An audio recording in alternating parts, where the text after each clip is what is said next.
ಇದು ಕಾನೂನು ಸಮರದ ಮಾತಾದರೆ ಇನ್ನು ಆಕ್ರೋಶ ವ್ಯಕ್ತಪಡಿಸ್ತಾ ಇದೆ ಬಹಿರಂಗವಾಗಿ ಕಾಂಗ್ರೆಸ್ ಪ್ರತಿಭಟನೆಯ ಮೂಲಕ ರಾಜ್ಯಪಾಲರ ವಿರುದ್ಧ ಸಿಡಿದಂತಹ ಕಾಂಗ್ರೆಸ್ ಬೆಂಗಳೂರಿನ ಫ್ರೀಡಂ ಪಾರ್ಕ್ನಲ್ಲಿ ಪ್ರತಿಭಟಿಸ್ತಾ ಇದೆ. ಈ ಪ್ರತಿಭಟನೆಯಲ್ಲಿ ಡಿಸಿಎಂ ಸಚಿವರು ಶಾಸಕರು ಭಾಗಿ. ಒಂದು ಕಡೆ ಪ್ರೊಟೆಸ್ಟ್, ಮತ್ತೊಂದೆಡೆ ರಾಜ್ಯಪಾಲರ ವಿರುದ್ಧ ರಾಷ್ಟ್ರಪತಿಗಳಿಗೂ ಕೂಡ ಕಾಂಗ್ರೆಸ್ ದೂರು ಕಟ್ಟಿದೆ. ರಾಷ್ಟ್ರಪತಿಗಳಿಗೆ ಮನವಿ ಪತ್ರ ಸಲ್ಲಿಸುವ ಮೂಲಕ ಹೋರಾಟ ಮಾಡ್ತಾ ಇದೆ.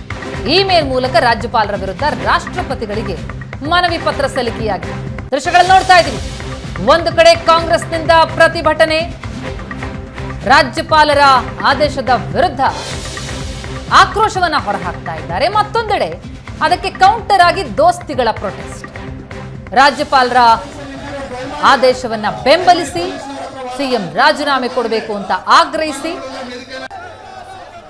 ಮೈತ್ರಿ ಪಡೆ, ಬಿಜೆಪಿ ಜೆಡಿಎಸ್ ಪಡೆ ಪ್ರತಿಭಟನೆಯನ್ನು ನಡೆಸ್ತಾ ಇದೆ. ಎರಡೂ ಪ್ರತಿಭಟನೆಯ ಕಾವು ಗಮನಿಸ್ತಾ ಇದ್ದೀವಿ.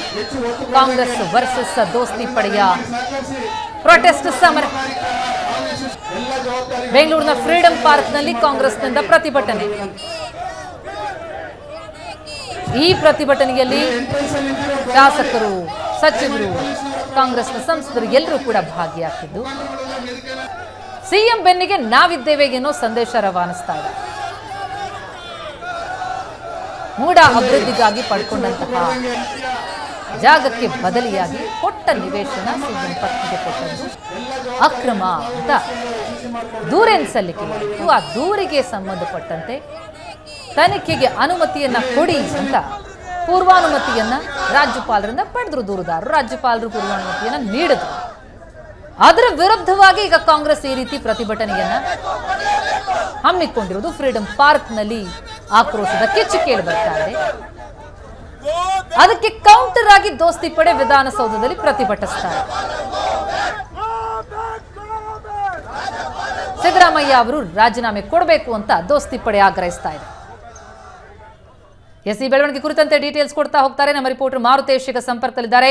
ಮಾರುತೇಶ್, ಇವತ್ತು ರಾಜ್ಯ ರಾಜಧಾನಿಯಲ್ಲಿ ಪ್ರತಿಭಟನೆಯ ಕಿಚ್ಚು ಬಾರಿ ಕಾವೇರದಂತೆ ಕಂಡು ಬರ್ತಾ ಇದೆ. ಪ್ರಾಸಿಕ್ಯೂಷನ್ ವಿಚಾರಕ್ಕೆ ಸಂಬಂಧಪಟ್ಟಂತೆ ಒಂದು ಕಡೆ ಕಾಂಗ್ರೆಸ್, ಮತ್ತೊಂದೆಡೆ ಬಿಜೆಪಿ. ಪ್ರೊಟೆಸ್ಟ್ ಹಾವಳಿ ಹೇಗಿದೆ ಅಂತ? ಪ್ರತಿಮಾ, ಬಹಳ ಪ್ರಮುಖವಾಗಿ ಇಡೀ ಪ್ರತಿಭಟನೆ ಇಬ್ಬರನ್ನ ಕೇಂದ್ರೀಕೃತವಾಗಿಸ್ತಾ ಇದೆ. ಒಂದು, ಸಿದ್ದರಾಮಯ್ಯನವರ ಪರವಾಗಿ ಶಕ್ತಿ ಪ್ರದರ್ಶನ, ಸಿದ್ದರಾಮಯ್ಯನವರ ಪರವಾಗಿ ನಾವು ಇದ್ದೇವೆ ಅಂತ ಹೇಳಿ ಕಾಂಗ್ರೆಸ್ನ ಪ್ರತಿಭಟನೆ ಆರಂಭ ಆಗಿದೆ. ಪ್ರತಿಭಟನೆಯಲ್ಲಿ ಮಾತನಾಡ್ತಾ ಇರುವಂತಹ ಕಾಂಗ್ರೆಸ್ ನಾಯಕರು ರಾಜ್ಯಪಾಲರನ್ನ ಏಕವಚನದಲ್ಲಿ ಮತ್ತು ರಾಜ್ಯಪಾಲರನ್ನ ಅಶ್ಲೀಲ ಪದಗಳಿಂದಲೂ ಕೂಡ ನಿಂದಿಸ್ತಾ ಇದ್ದಾರೆ. ಈ ಮೂಲಕ ರಾಜ್ಯಪಾಲರು ಪಕ್ಷಪಾತಿಯಾಗಿ ನಡೆದುಕೊಂಡಿದ್ದಾರೆ, ಕಾನೂನು ಬಾಹಿರವಾಗಿ ನಡೆದುಕೊಂಡಿದ್ದಾರೆ ಎನ್ನುವಂತಹ ಆರೋಪಗಳನ್ನ ರೈಟ್ ಮಾರುತೇಶ್ ಮತ್ತೆ ಸಂಪರ್ಕಿಸ್ತೀನಿ. ಈತ ಬಿಜೆಪಿಯಿಂದಲೂ ಪ್ರೊಟೆಸ್ಟ್ ಸಿಟಿ ರವಿ ಮಾತನಾಡ್ತಿದ್ದಾರೆ. ಕಾಂಗ್ರೆಸ್ ಸೇರಿದ ಮೇಲೆ ನೀವು ಕಾಂಗ್ರೆಸ್ ಸೇರಿದ ಮೇಲೆ ನನಗನ್ಸುತ್ತೆ ಹೈಕಮಾಂಡಿನ ಪ್ರೆಸರಿಗೆ ನಿಮ್ಗೆ ಅನಿವಾರ್ಯತೆ ಬಂದಿರಬೇಕು.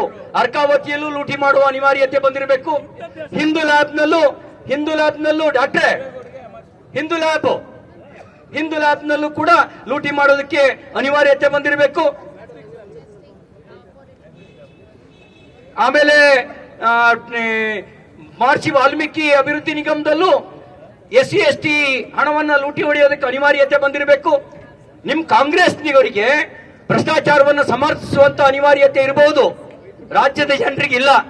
ರಾಜ್ಯದ ಜನ ಭ್ರಷ್ಟಾಚಾರದ ವಿರುದ್ಧ ಇದ್ದಾರೆ. ಜನರ ಭಾವನೆಯನ್ನ ಭಾರತೀಯ ಜನತಾ ಪಾರ್ಟಿ JDS ಪ್ರತಿನಿಧಿಸಿ ಹೋರಾಟ ಮಾಡ್ತಾ ಇದೀವಿ. ನಿಮ್ಮ ಬ್ಲಾಕ್ ಮೇಲ್ ರಾಜಕಾರಣವನ್ನು ಬಿಡಿ. ನೀವು ನಮಗೆ ಹೆದರಿಸೋದು ಬೇಡ. ಯಾರೇ ತಪ್ಪು ಮಾಡಿದ್ರು ಶಿಕ್ಷೆ ಆಗಲಿ. ನೀವೇನ್ ಹೇಳ್ತಾ ಇದೀರಿ? ಬಿಜೆಪಿ ಹಗರಣಗಳನ್ನ ಬಯಲಿಗೆಳಿತೀವಿ. ಯಾರು ಸ್ವಾಮಿ ನಿಮ್ಮನ್ನ ಕೈ ಕಟ್ ಹಾಕಿರೋದು? 1.5 ವರ್ಷದಿಂದ ನಿಮ್ದೇ ಸರ್ಕಾರ ಇದೆ. ನಾವೇನಾದ್ರು ಬೇಡ ಅಂತ ನಿಮ್ ಕೈಕಾಲು ಹಿಡಿದಿದ್ವಾ? ನಮ್ಮನೆ ಭ್ರಷ್ಟಾಚಾರವನ್ನ ಮುಚ್ಚಾಕಿ ಅಂತ ಏನಾರು ನಿಮ್ಮನ್ನ ಕೈಕಾಲು ಹಿಡಿದಿದ್ವಾ? ನಾವ್ ಯಾರು ಕೈಕಾಲು ಹಿಡಿದಿಲ್ಲ. ಯಾರು ಭ್ರಷ್ಟಾಚಾರ ಮಾಡಿದ್ರು ಕೂಡ ಶಿಕ್ಷೆ ಆಗಲಿ ಅಂತಾನೆ ನಮ್ಮ ಹೋರಾಟ. ಯಾರು ಭ್ರಷ್ಟಾಚಾರ ಮಾಡಿದ್ರು ಶಿಕ್ಷೆ ಆಗಲಿ ಅಂತ ಹೋರಾಟ. ಅದಕ್ಕೆ ಮುಂಚೆ 2011ರಲ್ಲಿ 2020ರಲ್ಲಿ ಏನ್ ಮಾತಾಡಿದ್ರಿ ಅನ್ನೋದನ್ನ ನಿಮಗೀಗ ಕೇಳಿಸಿದೀವಲ್ಲ, ಅದನ್ನು ಪಾಲಿಸಿ. ನಿಮ್ಗೆ ನೈತಿಕತೆ ಇದ್ರೆ ರಾಜೀನಾಮೆ ಕೊಟ್ಟು ತನಿಖೆ ಎದುರಿಸಿ. ತನಿಖೆಯಲ್ಲಿ ನೀವು ನಿಷ್ಪಕ್ಷಪಾತವಾಗಿ ತನಿಖೆ ನಡೆದು ನೀವೇನೂ ತಪ್ಪೇ ಮಾಡಿಲ್ಲ ಅಂತ ಆದ್ರೆ ಆಗ ಮತ್ತೊಮ್ಮೆ ನೀವು ಮುಖ್ಯಮಂತ್ರಿ ಸ್ಥಾನಕ್ಕೆ ಕೂತ್ಕೊಳ್ಳಿ. ಅಲ್ಲೇವರೆಗೂ ನೀವು ರಾಜೀನಾಮೆ ಕೊಡಿ ಅಂತ ಹೇಳಿ ಆಗ್ರಹಿಸಿ ನಾನು ಮಾತು ಮುಗಿಸ್ತೇನೆ. ಭಾರತ್ ಮಾತಾ ಕಿ.